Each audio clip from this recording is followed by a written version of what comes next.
ქრონიკა განაგრძობს პირდაპირ ეთერში მუშაობას. საქართველოს საზღვარზე გადმოსულ ვიზიტორთა რაოდენობა წინა წელთან შედარებით 40%-ით გაიზარდა მონაცემები. შინაგან საქმეთა სამინისტროს ანალიტიკურმა დეპარტამენტმა გაავრცელა. მათი ინფორმაციით ყველაზე მეტი სტუმარი საქართველოში თურქეთიდან, აზერბაიჯანიდან, სომხეთიდან, რუსეთიდან და ირანიდან შემოვიდა.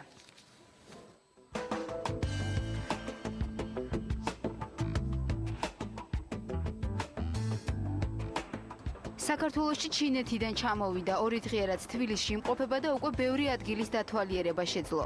აზიელი ფოტოგრაფი საკუთარი ფოტოობიექტივის საშუალებით აქ ყველაფერს დეტალურად აღბეჭდს. სამშობლოში დაბრუნების შემდეგ კი საქართველოში გადაღებული ფოტოებით კავკასიური ვოიაჟის ამსახველ ექსპოზიციას მოაწყობს. საქართველო განსხვავებული ქვეყანაა, თავისებური ხიბლი აქვს აქ ყველაფერს. ხალხიც თბილი და სტუმართმოყვარეა. აქ მარტო ჩამოვედი, თუმცა ჯერჯერობით არ მომიწყენია. პირიქით ყველაფერი სახალისო და სასიამოვნოა. ჯერ 3 თვეა რაც 2012 წელი დადგა, თუმცა ტურისტების რაოდენობა წლის პირველ კვარტალში განსაკუთრებით შთამბეჭდავია. ამ მონაკვეთში ქვეყანას უკვე 680,000 ვიზიტორი ესტუმრა. ეს მონაცემები გასულ წელთან შედარებით 40%-ით არის გაზრდილი. ქვეყანას ყველაზე მეტი ვიზიტორი თურქეთიდან, აზერბაიჯანიდან, სომხეთიდან, ირანიდან და რუსეთიდან ჰყავდა. 2011 წლის მარტში საქართველოს რუსეთის 2163 მოქალაქე მოინახულა. 2012 წლის მარტის თვეში მათმა რაოდენობამ 6192 შეადგინა. მარტის თვეში დაფიქსირდა სამმაგი მატება რუსეთიდან შემოსული ტურისტების. კერძოდ, თუ 2011 წლის მარტის თვეში საზღვარი გადმოკვეთა 2100 ტურისტმა, წელს მარტში უკვე 6100-ს და ვიზიტორების რაოდენობა.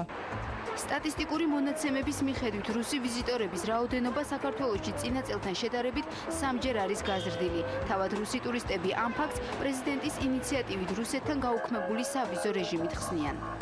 По поводу визового режима, я считаю, что это очень правильно. სავიზო რეჟიმის გაუქმებას რუსეთის მოქალაქეები მხოლოდ დადებითად მივესალმებით.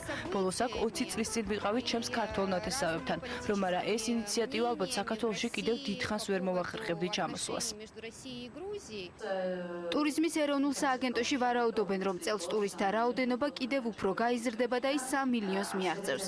ამის მიზეზი პირდაპირი ავიახაზების ზრდა და ის სარეკლამო კამპანიებია, რომელსაც ქართული მხარე საერთაშორისო ბაზარზე მუდმივად ახორციელებს. საქართველომ დაიწყო ასევე ახალი ბაზრების ათვისება, როგორც აზიის ქვეყნებში, ასევე ამერიკის და დასავლეთ ევროპის ქვეყნებში და ვიმედოვნებთ, რომ ეს ზრდის ტენდენცია პროცენტულობით შენარჩუნდება უკვე მომდევნო თვეების განმავლობაში.